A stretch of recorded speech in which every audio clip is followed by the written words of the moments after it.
Called virtual YouTubers are people who use 3D character models to engage with their audience anonymously. Well, our reporter Miles Emanuel's been speaking to two of them using their online personas. Hello, you're watching the BBC. Meet Vebe and Apricot, two British women aged 22 and 23 who work as online content creators and use animated avatars to replace their identity. Some virtual YouTubers, VTubers, use body tracking technology like this to animate their characters, while others have a much simpler setup.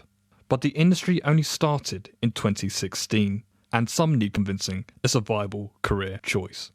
She didn't understand what I was doing at first, and she was definitely not very happy about me leaving university to pursue my career online. I took a year off of university, and that's when my career blew up.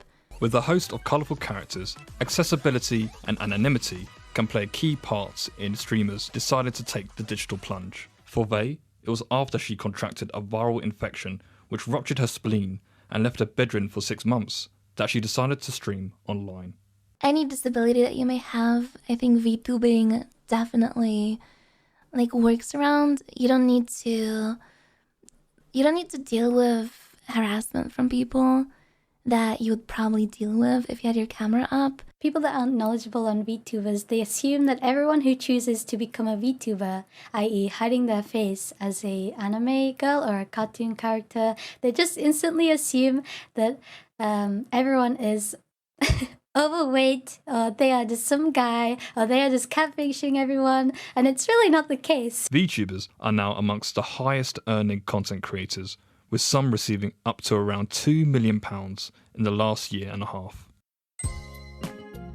Now, major companies are looking into using 3D mascots for customer-facing roles. If you're asking, is that the future of things?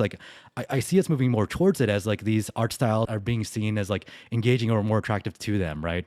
You don't need to hire, makeup artists or, crazy HD video to have, someone out there talking about your wares. You could just be running, a game engine and, have it fully rendered here, too. And although VTubers, like many other content creators, can be subject to abusive and sometimes sexist comments, Vebe and Apricot say their careers have allowed them to learn important life skills.